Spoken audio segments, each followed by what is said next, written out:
Again, welcome to the webinar today. We're so excited to have you all here to engage, share, and learn together.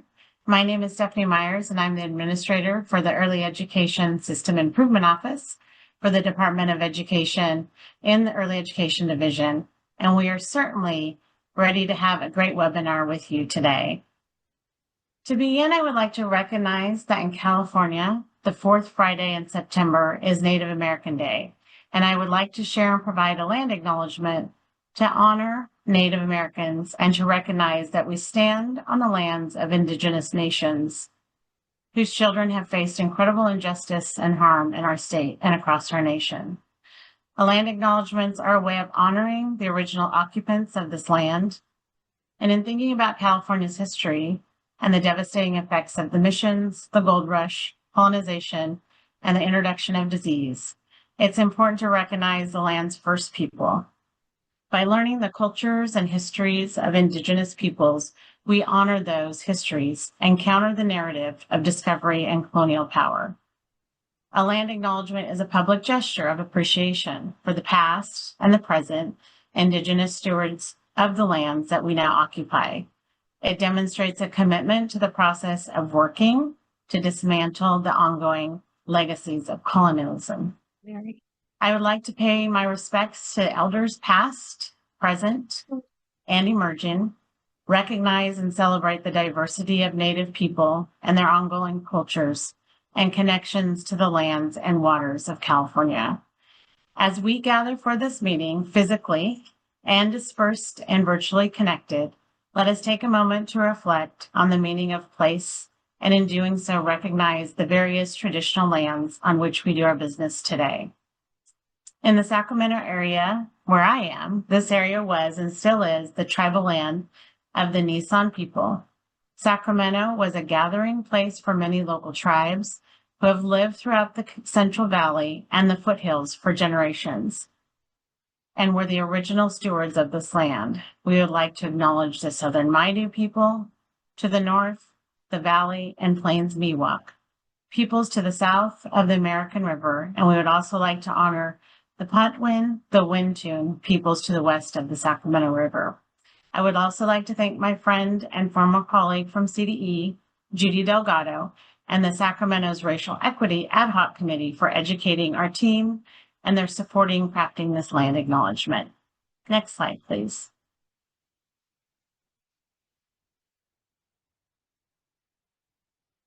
Next slide. Great. I am thrilled and proud to introduce this amazing CDE Early Education Division team who is presenting today. We have Gretchen Williams, Jade Mill, Yvette Martin, and Johanna Cabeza. And our team is, who is also part of this webinar today, are Danielle Davis, Jennifer Rosalvo, Kara Lancaster, Mary Loyola Salcido, Medea Gonzalez, and Adam High. It really does take a team to present a statewide webinar. Next slide, please. A reminder from the interpreters to please slow down just a little bit, Stephanie. Thank you. Yes, I can do that. Next, we're pleased to introduce our awesome partners in this work. Our statewide lead, the El Dorado County Office of Education. Leading the team is Melissa Wilhan, serving as the director, with Alexis Duffy joining as the program coordinator, and Laura Early as the coaching and professional development coordinator. Next slide, please. And for today, here's an outline of today's agenda. First, we will start with the policy and purpose. We will then dive into the pieces for implementation of class second edition, as well as class environment. Next, we will discuss the My Teachstone requirements. We will also talk about all things Aspire, including reviewing contacts for regional leads, accomplishments, and what is coming next. In addition, we will hear from our guests about their wealth of knowledge and experience with class during our panel presentation. We will then close out with questions and answers. I hope today you engage, learn something new, and share out the resources and information you hear about today. So with that, let's get started. Yvette, handing it over to you. you so much, Stephanie. We are going to go ahead and dive into the policy and purpose portion of the presentation. Next slide, please. Thank you. Management Bulletin 2310 was released on December 2023. It notified and provided guidance for California state preschool programs on the requirements of the use of class and class environment and changes to Title V regulations. For this current program year of 2025-26, all CSPP contractors are required to begin implementing Class Second Edition pre-K to third class environment for 30% of all their classrooms, and the additional environment requirements as specified. Class will continue to be implemented with the graduated phase-in approach until full implementation in program year 28-29. This allows times for the state contractors to increase class observation capacity until full implementation. Next slide, please. The requirement was to begin adding class and class environment observations as of July 1st, 2025. CSPP contractors must ensure that observations are entered into My Teachstone no later than 30 days after the observation data is received by the CSPP contractor.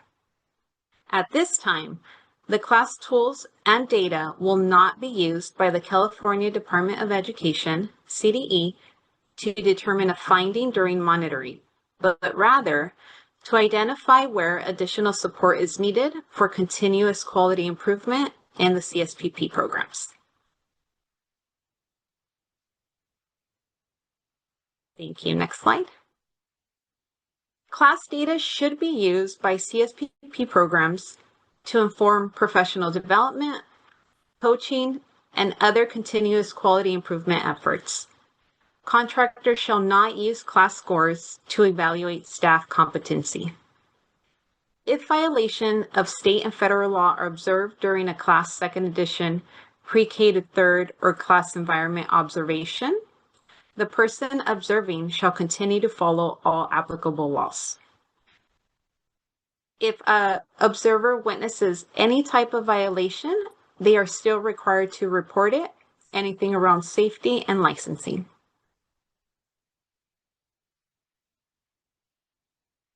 Thank you. Next slide. I'm going to highlight some additional guidance that was released after MB 2310. This can be found in our class FAQ webpage, and the link will be dropped in the chat. The next few slides focus on allowances and intersections for Head Start grantees and contractors participating in Quality Rating Improvement System, QRIS. So once class is fully implemented for CSPP in program year 2028 and 2029, contractors can continue to use class observations conducted by other entities, such as Head Start or the CSPP QRIS block grant. Note that this guidance supersedes the guidance in Management Bulletin 2310. Next slide, please. CSPP Head Start collaborative programs are not required to use the Class Second Edition tool. CSPP and Head Start collaborative programs to ensure funding for collaborative CSPP and Head Start programs is not jeopardized due to CSPP requirements. These programs will continue to have the flexibility to continue to use Class 2008. The CDE Early Education Division does not intend to implement any policies that would impact a Head Start program's ability to maintain its federal funding or compliance. While programs may choose to use the Class Second Edition voluntarily, they are not mandated to do so by EED. And this guidance supersedes the guidance in MB 2310. Thank you. Next, CSPP and Head Start collaborative programs may choose to use the class environment voluntarily but it will not be mandated to do so by CDE at this time. The CDE's Early Education Division does not intend to implement any policies that could impact the Head Start program's ability to maintain its federal funding or compliance. And it's note that this guidance also supersedes the guidance in MB 2310. Now I'm going to pass it over to Jade. Awesome. Thank you, Yvette. Good afternoon, everyone. Thank you all for joining us today. So I'm going to transition us to the implementation of Class 2nd Edition Pre-K to 3rd. Next slide, please. Okay, so just a bit ago, Yvette reviewed the class implementation requirements with us, and now I am going to walk you through the current implementation timeline. So we have already completed year 2, which was program year 2024-25, where 15% of CSPPs had an annual class observation completed. We are currently in year 3 of our implementation timeline, program year 2025-26, where 30% of CSPP classrooms will be required to have a class observation completed. And then next year, year 4, program year 2026-27, 60% of classrooms will need to have a class observation completed. And then in year 5, program year 27-28, 90% of CSPP classrooms will be required to have a class observation. And then finally, in year 6, program year 2028-29, and beyond, 100% of CSPP classrooms must receive a class observation. Next slide, please. Any certified class observer for CSPP is required to complete additional training beyond the class certification. The additional training includes the class support series, titled here, Settings with Dual Language Learners, Settings with Children with Disabilities, and Reducing Bias. These are 3 different self-paced online modules that must be completed one time only. Please note that once you complete your class observation training and take and pass your class observation test, your TeachZone dashboard will then automatically populate with the 3 support series trainings that are listed on this slide. The purpose of this additional training requirement is to ensure California is centering diversity, equity, inclusion, and belonging in class implementation. Next slide, please. So next, we will review the implementation of class environment. Next slide. So contractors, as you can see here, this is how the implementation of class environment timeline is being rolled out into our CSPP classrooms. It is important to note that this timeline mirrors the class 2nd edition pre-K 3rd timeline. So we have already completed year 2, program year 2024-25, where 15% of CSPPs had an annual class environment completed. We are currently in year 3 of the timeline, program year 2025-26, where 30% of CSPPs must have an annual class environment completed.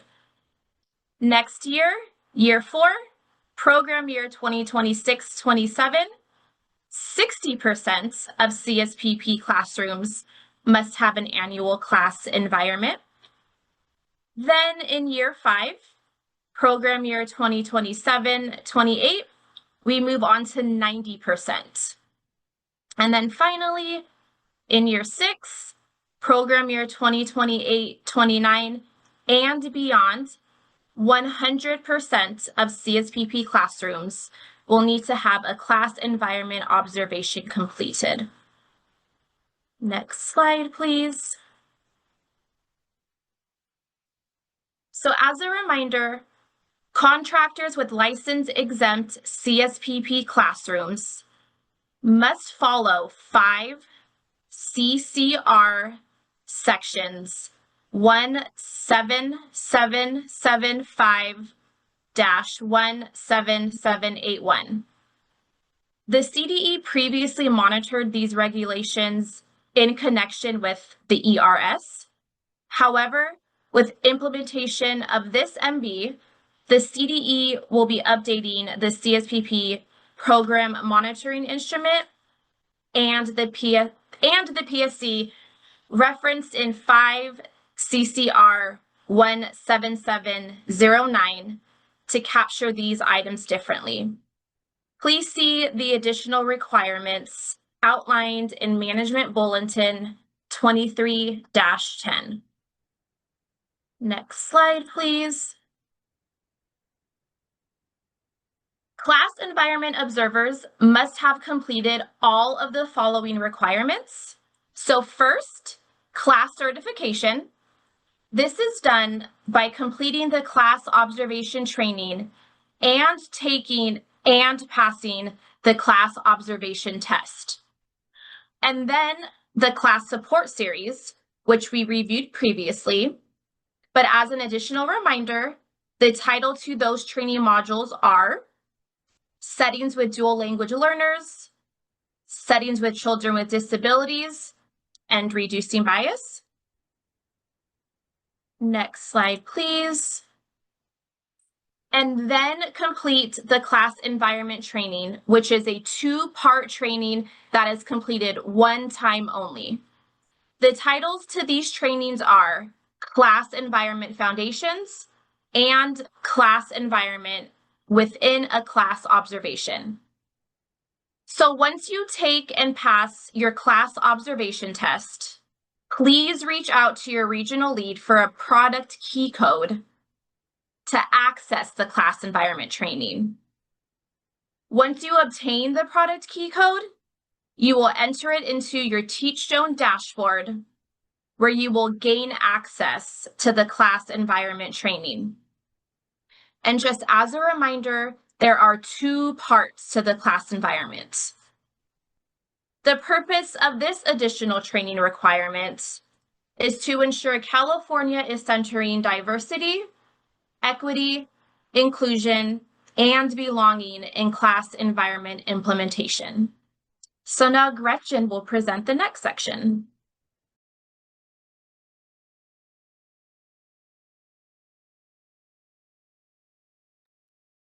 Gretchen, you're Thank you. So I'm going to quickly go over information that was also shared in data guidance and a data navigation guide that was released back in May 2025. During this part of the presentation, I will highlight some of the requirements in the guidance and share where we are with contractors building out their hierarchies within the MyTeachstone platform. Next slide, please.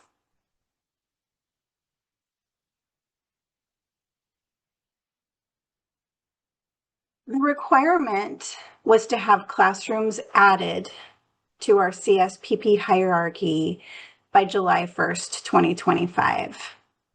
And as of August 2025, just last month, 30% of sites appear to have completed that requirement. Those sites have at least 1 classroom identified. The other 70% did not meet the requirement. It appears that those sites continue to have 0 classrooms identified.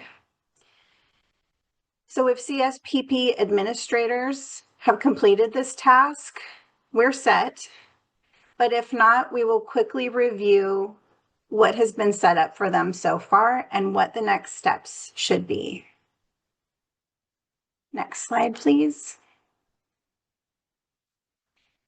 CDE worked with Teachstone to set up the platform for CSPP data entry.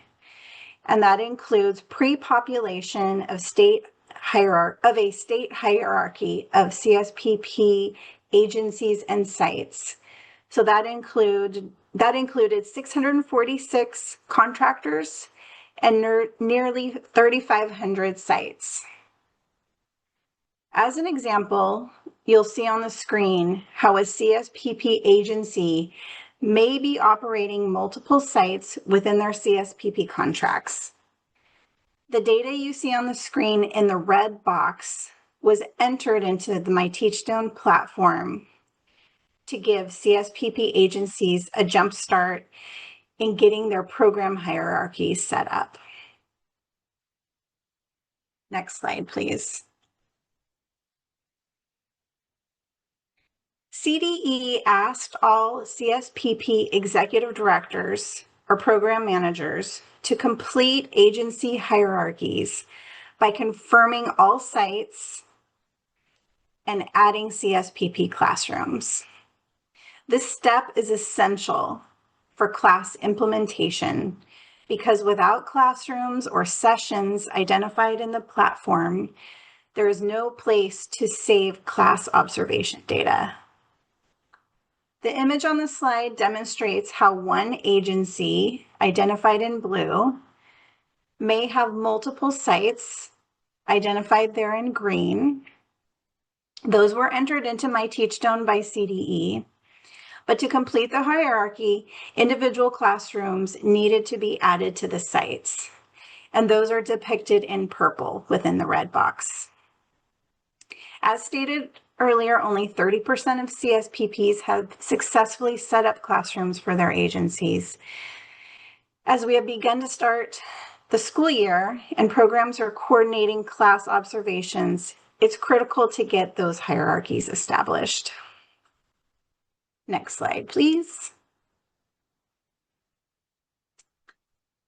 Once hierarchies are set up, then the real work can begin. CDE is confident that the MyTeachstone platform will be an asset to programs. We encourage everyone to explore MyTeachstone and gain familiarity with navigating to different functions, including locating your agency, confirming hierarchy to set up with classrooms and educators, reviewing class and class environment data, and accessing class reports. We hope that these will become a regularly used and valuable asset in tracking program improvement. Next slide, please.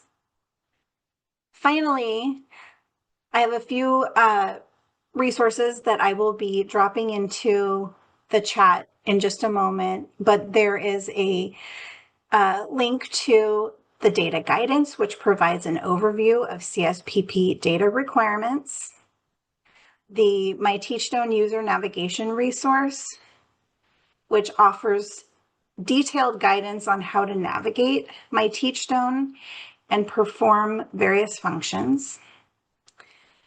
There is a MyTeachstone step-by-step resource for key actions. So this provides instructions to perform key functions in MyTeachstone, and it includes both videos and screenshot steps to follow. And lastly, you can always email for support using the email address supportca@teachstone.com. Thank you. And now Melissa is going to take us to the next section. Thank you, Gretchen. Next slide. The El Dorado County Office of Education has been designated as a statewide lead for Aspire. Our responsibilities are to coordinate efforts across the 4 regions in collaboration with the regional leads. One of our major tasks is to support class implementation throughout the state and to contract with Teachstone to support class implementation. Our collective goal is to create equitable access to resources, trainings, and ensure coordinated data sharing reporting. Next slide. Now moving on to our regional leads. The Aspire regional leads have many objectives, but some major highlights include supporting contractors with class implementation and capacity building, conducting needs assessments throughout each region. As noted, needs assessments have already been completed, so that task is done. Using our needs assessment data to develop a region-wide plan, and the goal of each regional plan is to meet all needs of all California State preschool classrooms. Next slide. We have 4 regional leads in California. We have a one-pager flyer with QR codes that will be dropped in the chat for you. Region A is Northern, led by Rhea McFadden at the Shasta County Office of Education. Region B is the Greater Sacramento and Bay Area, led by Denise Gale at the El Dorado County Office of Education. Region C is the Central Valley and Coast, led by Alicia McFarland, Ventura County Office of Education, in partnership with the Fresno County Superintendent of Schools. Region D is the Southern and High Desert, led by Naomi Salas at the San Diego County Office of Education. Excuse me, Alyssa, the interpreter can't keep up with all that detailed information. If you could go back to the Region C, thank you for the interruption. Okay. Region C is the Central Valley and Coast, led by Alicia McFarland in Ventura County Office of Education, in partnership with Fresno County Superintendent of Schools. And lastly, Region D, Southern and High Desert, led by Noemi Salas at the San Diego County Office of Education. Each regional lead has a dedicated website or Padlet that lists class implementation, training, and support. Now I will cover a couple of our accomplishments. Next slide, please.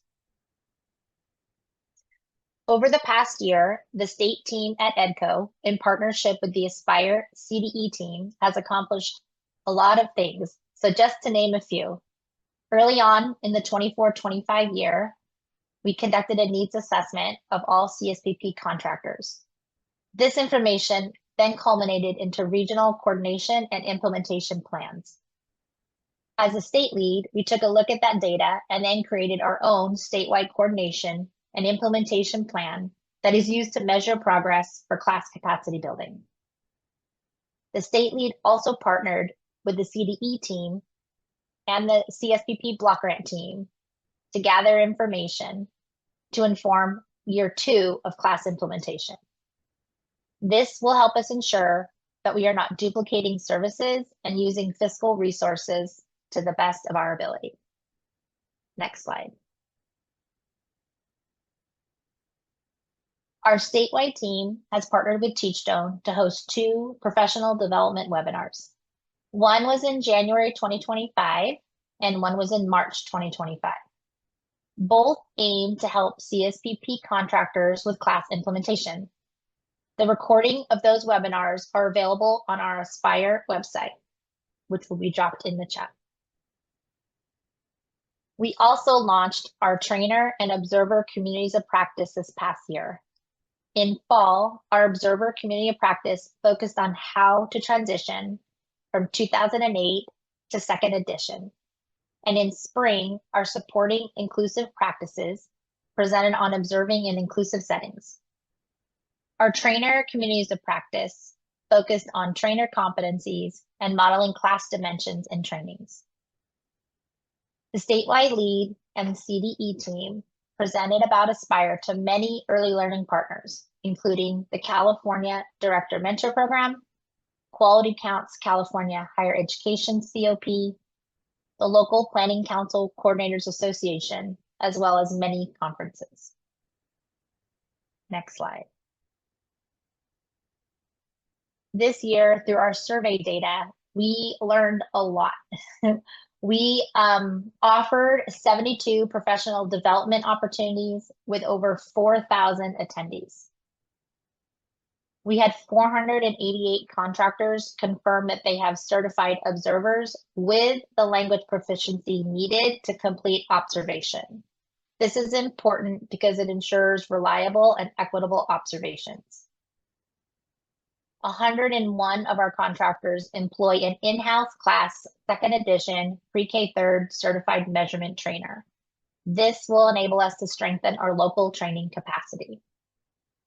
Next slide. We also know that 83% of our contractors have class familiarity, and almost half of our CSPP contractors have connected with their Aspire regional lead for class support. Next slide. This past year, we also continued to build trainer and observer capacity across the state by delivering trainings. Class second edition, pre-K third measurement, new measurement trainer, class second edition, pre-K third trainer transition, and the newest training, interaction essentials for educators. Next slide. One of our biggest accomplishments was the launch of our Aspire website. We have a ton of resources on there for administrators, observers, coaches, trainers, and educators. We're currently expanding all of the information on this site. I really encourage you to check out the website. Next slide. Now I'm going to pass it over to Laura Early to talk about our statewide and regional lead teams and what is to come next. Thank you, Melissa. I am super excited to share what's next for Aspire. Next slide. So some of the things that we have that are coming down with Aspire is, first of all, we have our Interaction Essentials Trainer trainings that to support coaching and training capacity. We'll also be having some presentations across the state to provide support. And there'll also be monthly Aspire newsletters for administrators, trainers, observers, and coaches. We'll also be providing some fiscal support for observer and trainer recertifications. Please make sure that you reach out to your contact your regional lead for that information. And finally, we also have fiscal support for trainer materials and class environment codes. In that also you will connect with your regional lead for more information. Next slide, please.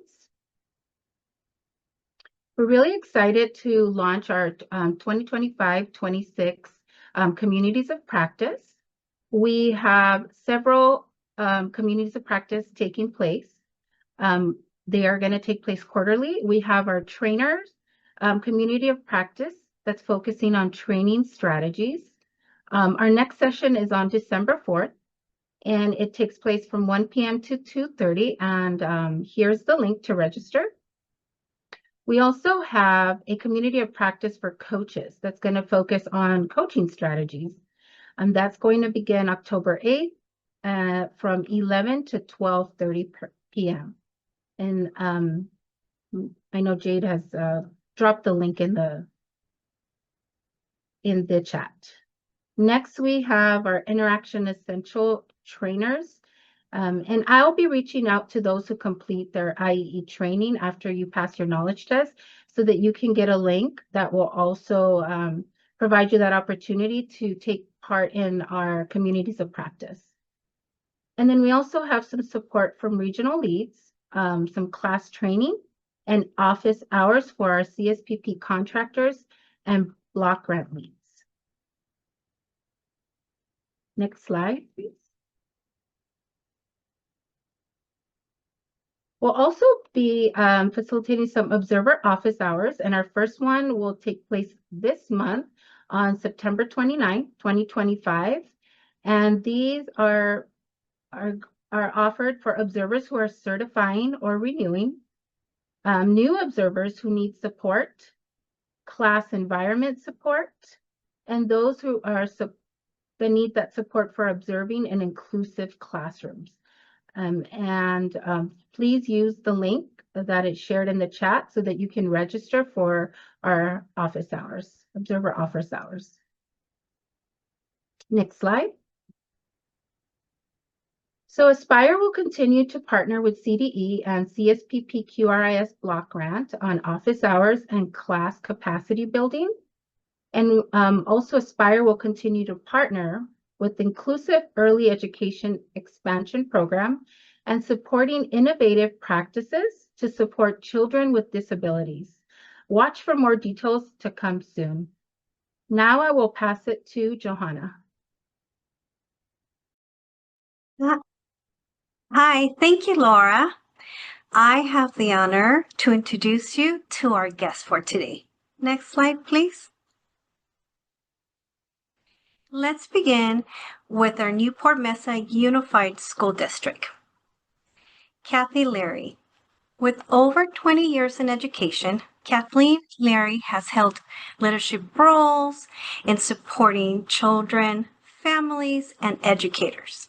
She holds a BA in social work from Niagara University and a master's in elementary education from SUNY Plattsburgh. Kathleen's career began as a classroom teacher in Oceanside Unified, later serving as an assistant principal and a principal in Torrance, Ocean View, and Newport Mesa Unified. Since 2015, she has led early learning efforts in Newport Mesa, where she's now a director of early childhood, focusing on pre-K, transitional kindergarten, and 3K through 3rd alignment. She's passionate about creating nurturing, inclusive, and developmentally appropriate early learning experiences and emphasize play, warm interactions, and intentional teaching. With us, we also have Michelle O'Neill.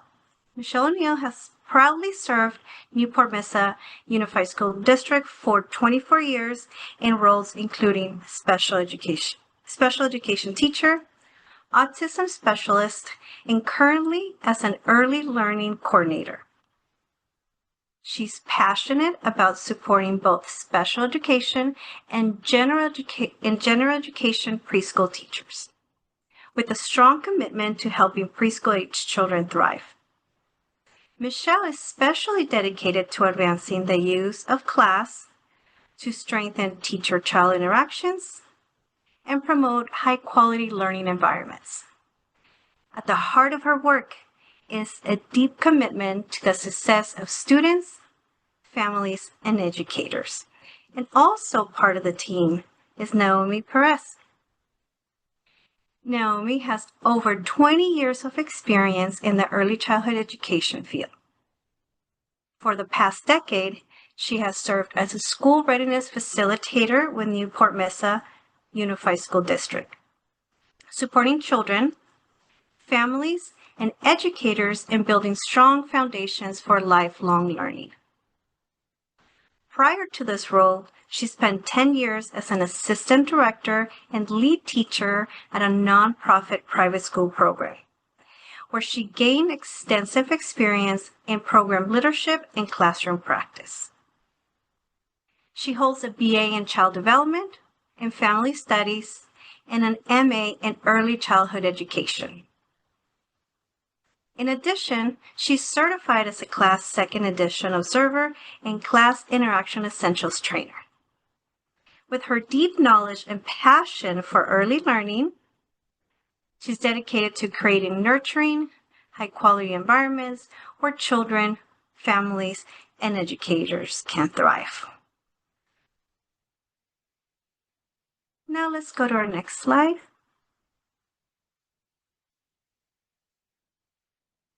Now our second group here with us is also Dania Sanders Hester from Rialto Unified School District, Director in Early Education Department. She's worked in the early education field for over 30 years. She's a teacher, mentor, professional growth advisor, professor, and a director of an early education department for a local school district. Her expertise in development appropriate practices is equitable learning environments, as well as curricular development and assessment pacing. Dania has served her district and the department.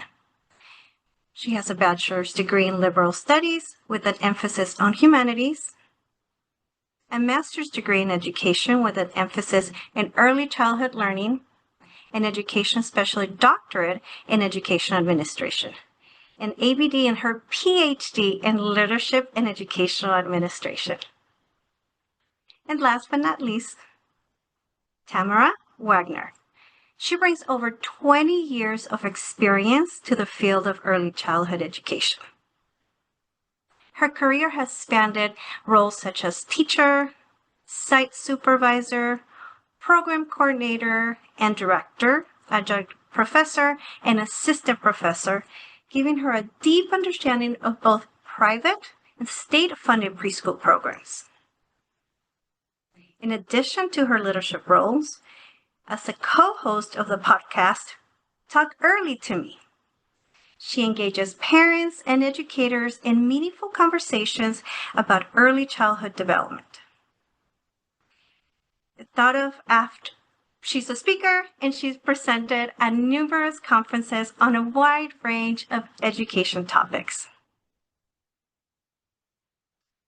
Tamara holds a bachelor's degree in English, a master's in human development, and a second master's in infant childhood development, and with a focus on infant mental health and developmental disabilities. She's currently also ABD in the PhD program, continuing her commitment to advancing knowledge in the field. Wow. Very impressive, everyone. Next slide, please.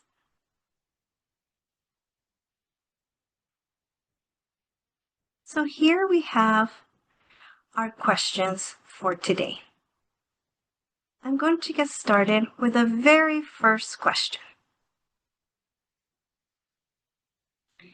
Can you share how your program first approached the implementation of Management Bulletin 2310? What initial steps did you take? And why was it a starting point? Tamara, would you like to start?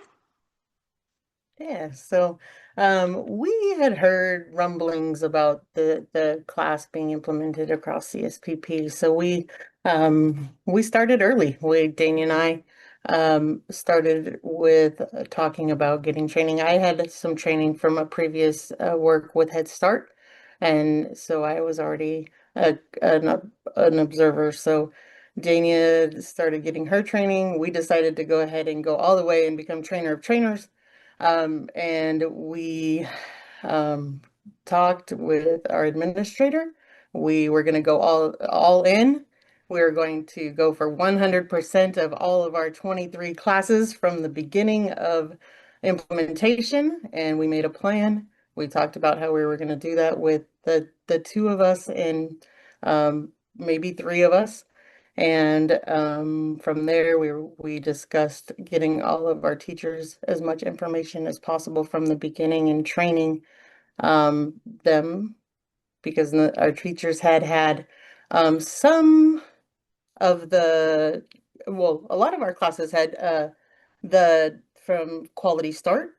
They had class done to them, but they didn't have any information about what was class. What are you coming in? What are you observing? So get them the information, give them the basics. And then from there, we were going to make sure that we were going to give them all of the information we can get them to be ready for moving forward. Thank you, Tamara. So I heard you saying that you had heard the class was coming. And so due to your experience with class, you began talking about the possibilities for training right away, and your initial goal was to go for it at 100% from the very beginning. So your step one was training, and your step two was to introduce the teachers, be part of the common language from the very beginning. Absolutely. Yeah, thank you. Who else would like to add? How about Kathleen? So what we did in the beginning, we weren't quite as ahead, is Michelle, Naomi, and myself, we sat down and we looked at the Management Bulletin, kind of reviewed it together, and recognized that we really did need a deeper understanding so that it could guide our next steps. We knew that in 24-25, we were going to have the quality rating come out and do our class. So we used that year, last year, as kind of our planning, strategic planning, giving ourselves some time not only to build a roadmap for what we wanted, But we had Naomi as our resident expert, but Michelle and I had a very surface level understanding of class, and we wanted to dive deep. So we did take the class observation training and the test so that we could have a better understanding. Like Tamara said, our teachers also had a very surface level understanding. They had been observed before and rated, and we had some training from OCDE as well as Teachstone, but it really wasn't done in a systematic way. And so we decided that we were going to introduce last year some professional development, not only for our teachers and our instructional assistants, and they were really more of an overview. And we decided at that point that we were going to start this school year and really not only using what we had learned in the class trainings, but also our recent class scores to really define where we wanted to go, what areas that we really wanted to build on. And then it really we created a year-long professional development plan based on all of that. Thank you, Kathleen. I see that your very initial step was to carefully review the Management Bulletin 2310. And you came with your team and you realized you needed a deeper understanding of what the next steps are, and that supported you in creating a strategic plan for the next planning year. And you also mentioned that you are fortunate to have class expertise on your team. You teamed up with Michelle and Naomi to see your strengths. Where can you get started right away? And having that clear map is what really helped you support all the steps so far. Yeah. Michelle, would you like to add anything? Absolutely. So then after Kathleen and I completed the class training, we really gained a much deeper understanding of the class framework. It gave us insight on how the raters approach observations, what they were looking for, and how they take their notes. And it also gave us that feeling of understanding where our teachers were, how they were feeling when they were being rated. Having these both perspectives really shaped the way that we thought we were going to come about our organization and planning observations in our preschool classrooms. Thank you, Michelle. So once you gain the knowledge to understand class, you took the observers as well as the teacher's perspective, and you really dove in the importance of taking notes. Also, how does it feel to be part of this process? How does it feel to be on the other side? And you utilize that information to be thoughtful and intentional about organizing the plan, about planning your observations, and really bringing that piece to complete your strategic plan. Thank you. Let's look at the next question. Looking back, what was the most important factor you needed to consider before launching implementation? Let's have someone from our Rialto team. Dania? Hello there. So actually, as we began to implement, the first thing that was the most important factor actually piggybacks onto what Michelle just said, and it was the intentionality of our plan, the intentionality of how we presented it to our teaching staff. We needed them to be open-minded and be a part of the conversation. We did not want them to feel like it was evaluatory in any way, and that it was going to actually highlight everything that they're already doing so well in their classrooms. So we spent a great deal of time making sure that we introduced it properly and that they understood it and had some base knowledge before we went forward with rolling out the implementation and going out and doing the observations. And we really structured it around each domain and what they were doing so well already in their classrooms, and then the things that we were going to look at to grow in our organization. Thank you. I hear you saying keywords such as intentionality. Part of the plan was very intentional by utilizing a strength-based approach. You saw what the teachers are already doing very, very well and build on that. And then you took key domains, I believe you mentioned, for example, instructional support, and build on that. So spending the time, yes, to talk about the importance of being intentional, strength-based as part of your plan. Absolutely. Yeah, Joanna, I think, yeah, so we were going to make sure, we knew going in that we were going to focus on that instructional support domain because those scores tend to be lower. So we knew we were really going to focus on those intentional, back to that word, intentional, those intentional conversations and really boosting those because we knew our teachers are always talking to the children. How are we going to make those conversations even better? Yeah, thank you. Intentional, my word of the day. Yes. Naomi, would you like to share? Yes, thank you. So the most important factor for our program was to identify the needs of our staff. So the first thing our leadership team did was analyze data from past class assessments and consider the strengths and weaknesses of our individual classrooms. At the time, we had 17 classrooms, and although each one had their own unique needs, all of them needed support in the instructional support domain, similar to Rialto District. Also, since our program serves more younger children, teachers were asking for and needing more support in working with 3-year-olds. So we decided to focus on those 2 areas this year in implementing class. Now, after identifying their needs, we needed to further consider how we were going to train teachers. All of our teachers have received some type of class training in the past and have that base knowledge of the class tool. Therefore, we had to be really thoughtful on how we can change our delivery so that we're just not talking at teachers, but finding ways to connect with them that would be useful and promote that growth mindset. We know that our teachers, we know them very well. We know they like to work in small groups and collaborate with one another. So we decided to incorporate more activities where they participate in group scenarios and role playing to practice these skills. Thank you, Naomi. You also bring really key points. You know your audience.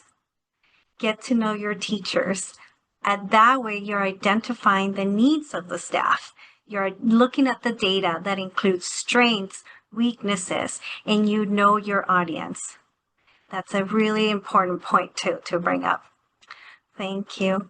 Kathleen? Yes, I'd just like to kind of piggyback on what Naomi was sharing about the feedback we received at the end of last year on teachers really wanting some support with behavior as well as working with 3-year-olds. So we knew that. And we knew also that if this class implementation was going to be successful, we needed to connect that directly to their day-to-day challenges as it related to both of those. And so we made a deliberate decision to pair, like I said, class and with a related behavior strategy. And what that looks like in practice, for instance, like in December, we decided that that's when we're going to focus on instructional support with the emphasis on language modeling. So we're going to be doing a lot of training on that. And then in the classroom, not only will Naomi go in and support that, but Michelle, who's an expert in our behavior, is going to be kind of taking that same type of slant, but emphasizing and supporting social language and peer interactions in the classroom. And this will help reinforce how powerful interactions can really proactively support behavior. We also recognize that we want this to stick. As we mentioned, beyond being just compliance, we really want this to be a framework. And so we did restructure our whole department to kind of support this. Like I mentioned, Naomi is our resident expert. She is always going to training related to class. And so she was going to be our coach as it relates to class. And then Michelle was going to be going in and really kind of partnering with her and doing a lot more of that behavior support for teachers and our IAs. And one of the things that I did then was take on all of the administrative tasks that needed to happen to free them up so they can be in classrooms more, really being strategic in how we're doing the support. I think Naomi also mentioned that we're going to be using the staff meetings to introduce the theory, so to speak, with hands-on type of activities, but then going into the classrooms to coach on those specific topics that we have talked about in the staff meetings.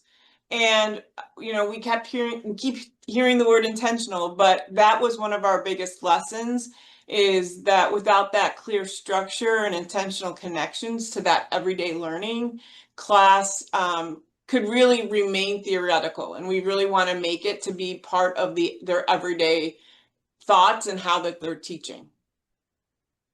Thank you. What I really hear you saying is, who's going to do what? Identifying the roles and the duties for each role. And with that, continuing with that intentionality. And I think I think the audience really appreciates you providing a very concrete example of what you mean by day to day. As you mentioned, you really wanted to focus on pairing up a specific behavior and connecting it to a component in class. So that way it's relatable and it's something that is part of your daily routine, of your daily week. Yeah, thank you. Now let's look at question number 3. What is one bright spot or success story from your class implementation so far? This is probably going to be my favorite part. How about Michelle? Sure. We have a couple. And so one of the biggest successes with class has been creating a preschool calendar handbook that clearly highlights the domains and dimensions for teachers to focus on.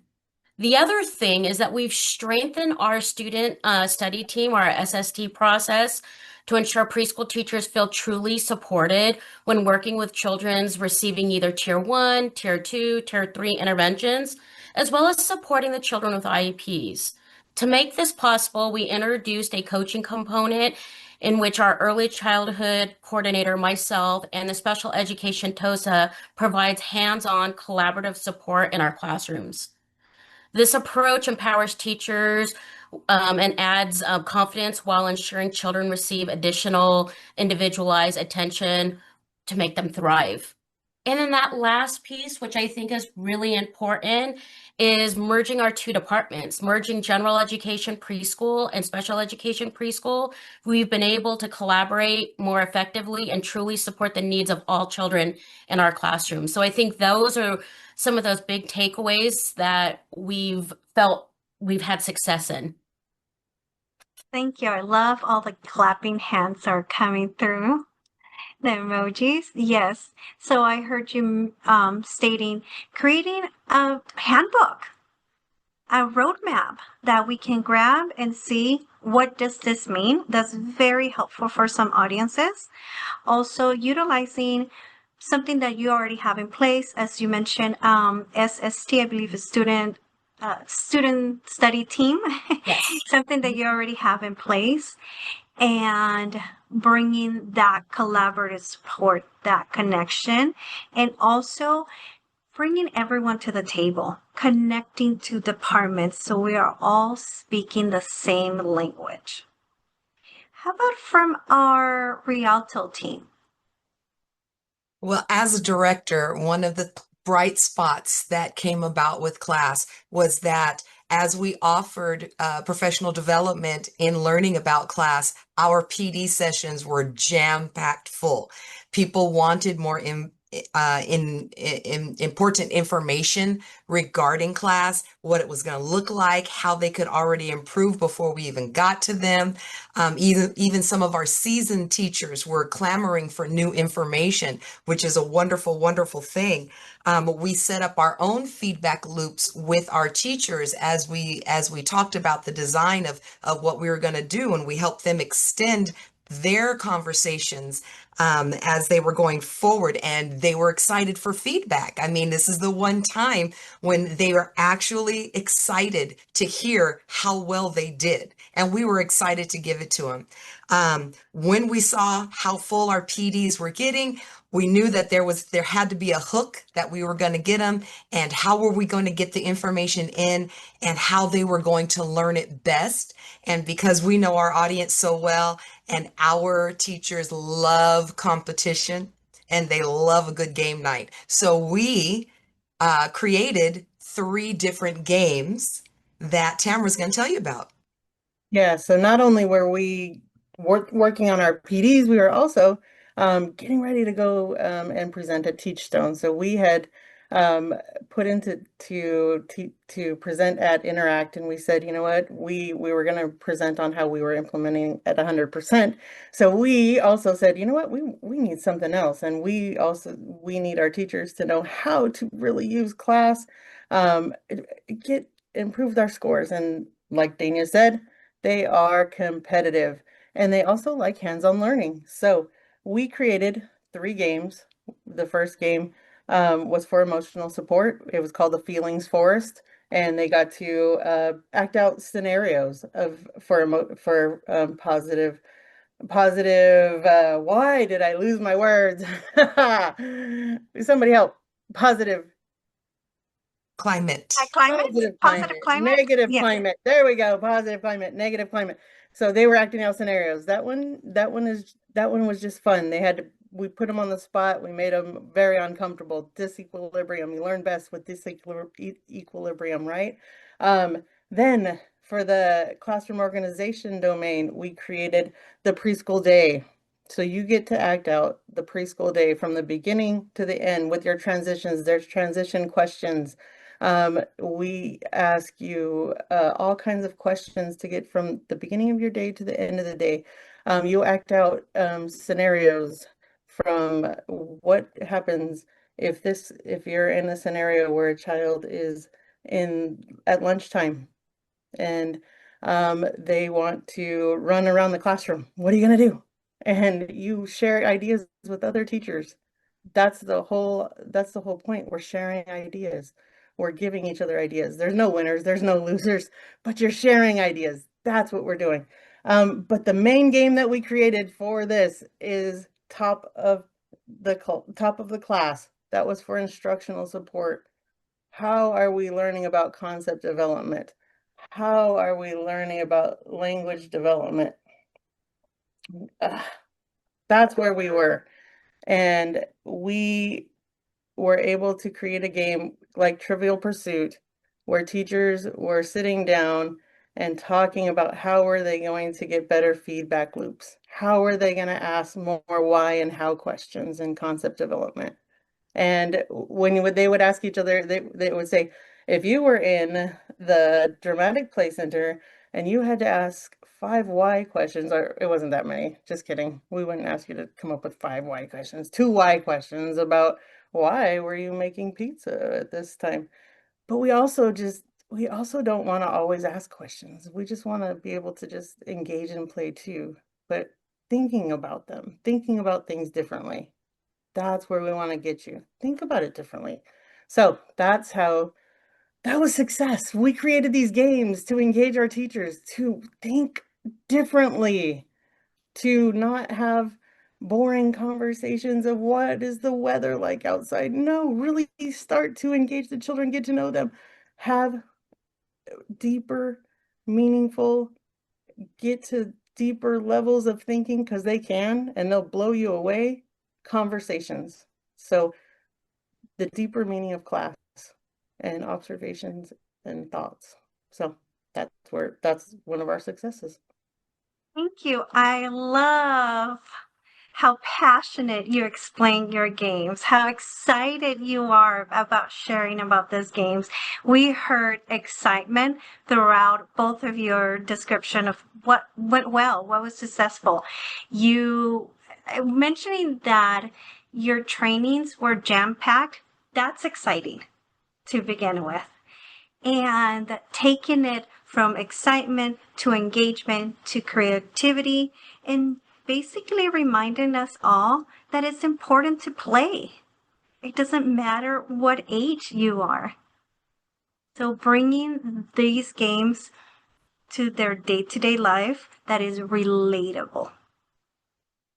Yeah, thank you. That was amazing. Now let's look at our next question. In what ways have teacher-child interactions improved as a result of this work? Tamara, do you want to take this one? Yeah, so one of the other things that we created and thought about was how are we going to measure our feedback loop improvements and our concept development improvements. So we created another form and an idea that we just wanted to go back and spend 20 minutes only looking at instructional support. So we went and watched and observed and took notes as observers on only instructional support in each of our classrooms again. So we visited our 23 classrooms one more time, spent 20 minutes, kind of informally. It was formal, informal. If we saw something that maybe we could coach on the spot, we did. If a teacher was struggling with maybe coming up with some language development, if they were working with trains, and we would say, what is a word that maybe you could use that is increasing vocabulary? Use locomotor, or use something different, engine, and, just expand, so on the spot coaching, expanding, and we found that we were engaging in more conversation, we were deepening thoughts, and we were using more why and how questions. So in focusing on that, we saw that we were improving, and the interactions were definitely getting better, and it was amazing to see that. Jania, did you want to add to that? We improved so much that our teachers were talking the ears off of our students, and our students were trying so hard to finish talking back, because there was so much language and conversation going on within the classrooms that, I mean, we just stopped writing and just sat in awe of how engaged everyone was. And then the students were engaged with each other. And we sat back and watched those conversations too, as they scaffolded each other's conversation and kept going with that. The rest of the staff actually stepped in and did more too. There are some different level positions that are in our classrooms that don't always feel like they should be the one talking because they're not the lead teacher. They began to interact even more. So we just saw everyone begin to explode in that area. And then they go, and did I do it right? Did I do it right? And it was like, you've always done it right. We're just growing in this. And it's been wonderful to see everyone be excited to grow. Yeah, I hear that ripple effect. Once some became very comfortable, they realized how important their role is in their classroom, that they are validated, that children don't care what your title is. They just know that you're an adult in the room that is there for them. And therefore, once they understood a little bit more about the content of these interactions, they can see how important their role is in the class. And that was that ripple effect. Yeah. Let's see, Naomi. Yeah. So one challenge that we faced as a program was incorporating all of our instructional assistants in class trainings. So when we made our plan for implementation of the Management Bulletin, we knew we had to find ways to include them. And one thing we did was dedicate our staff development day to train all of them in an intro to class. As a result, the instructional assistants have been more intentional in their interactions. The quantity and quality of their conversations with children have increased, especially during meal times. And I hear them asking more and how why questions during free play and small group activities when I go in to observe. Additionally, I'm noticing they're using the class language more, and they also have a better understanding of the feedback that they receive from me. So it's been a positive. Yeah, that's great because I can hear that if once you understand a little bit more what this tool is about, how it's been implemented, and all the different components, and like I mentioned earlier, they see themselves as important members of the classroom, then it's also easier for them to take the feedback and have a conversation with their team members and upper management and so on. It's easier to hear and process feedback also. And Kathleen, did you want to add? Yeah, just quickly to piggyback on what Naomi was saying, the IAs, we saw them as, part of the being educators, right? And we wanted them to see themselves as that. And so we did take that whole day, but we knew one day wasn't going to be enough. And so we planned some meetings once a month this school year as part of our professional development plan to go over what we were going to be going over with the teachers, with the IAs. In the past, we would have IA meetings, but they were not as, they are voluntary because they basically are there only from the morning, the time the kids get there to the time kids leave. So we do pay them an extra hour, but a lot of them are unable to come. We, in the past, had meetings and we would only have 2 show up. But having the handbook with the calendar, with the dates labeled, the last time I think we had about 14 IAs show up and they had a great discussion. And really, I think maybe it goes on the former question, but really it's making them feel they're part of the class implementation and that they are the educators as well as the teacher. So that has been our goal too. Yeah, and we can see that connection with all the pieces that you have created in your implementation, such as the calendar, such as the instructional book. You can see how they're all starting to become a support system, especially for those that may have limited access to attending and participating in some of the trainings. Great. Now let's take it to our very last question. What advice would you give others who are just getting started? Kathleen, let's keep going. Okay, well, just to finish up, I just feel what we needed to do is give ourselves time and permission to take that time, to make sure that we did have a deliberate plan in place, that we made a decision to go slow, kind of to go fast. We recognize that that meaningful changes for that adult or educator-child interactions would only become embedded if we were able to implement them along with what the staff said they needed. So we didn't want to undermine the plan, so we didn't rush in the beginning. And then again, I think I mentioned this before, we started to look at it beyond just a compliance tool, really looking at as a capacity building tool, and making sure that it helps staff understand the why behind high quality interactions and making sure that all kids feel like they belong in our classrooms. Yeah, beautiful. Rather than seeing it as a compliance tool, you really dove into the why it's part of your day-to-day and how everyone it's important in the room, how everyone is valuable. And our Rialto team. I think that everyone on this panel would agree with the fact that everyone, as you roll out your implementation, you take a beat, breathe deep, and make that plan. If you jump in without a plan, it'll crumble. You have to make that plan. And again, the word of the day, be intentional with how you plan and who you're planning to and for. So you got to know your audience, you have to know your teachers, and you need to plan it out in a way that they will be able to receive it as something positive instead of something extra that they have to do. So that would be our base advice as you get started. You don't have to jump in feet first and do all that. You just have to make sure that you are extremely intentional with your plan and you remember your people. Just remember your people. Yeah, I I see would all add, these I would, cards.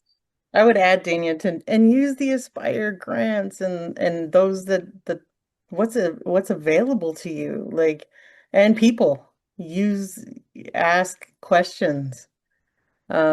Districts around you are helpful. People are helpful. If you ask questions, they're willing to answer. So Yeah. So know your people, use your resources, look at your data, and ask questions. Yeah? Yes, thank you so much. Big round of applause for everyone in the room. Thank you, thank you. Let's go to our next slide, please.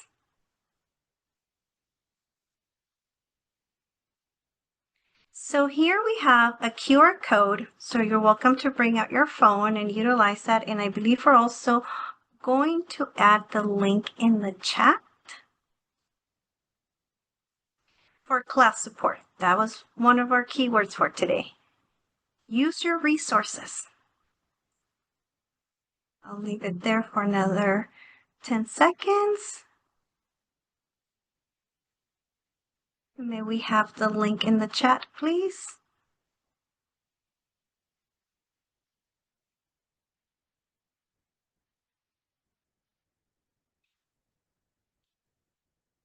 Okay, next slide, please.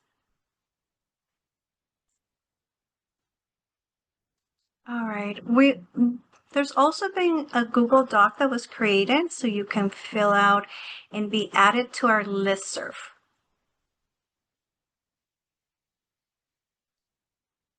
And we're dropping that in the chat too. And there's a QR code. I'll give a couple of seconds so you can use your phone and scan this QR code as well.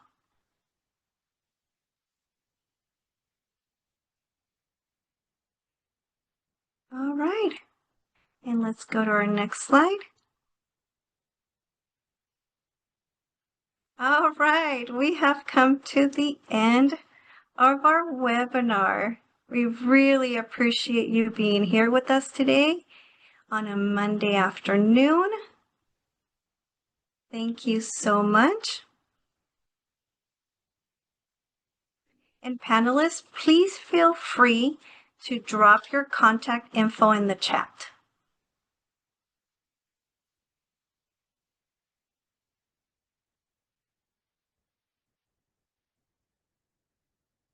Thank you, everyone. Have a wonderful rest of your day.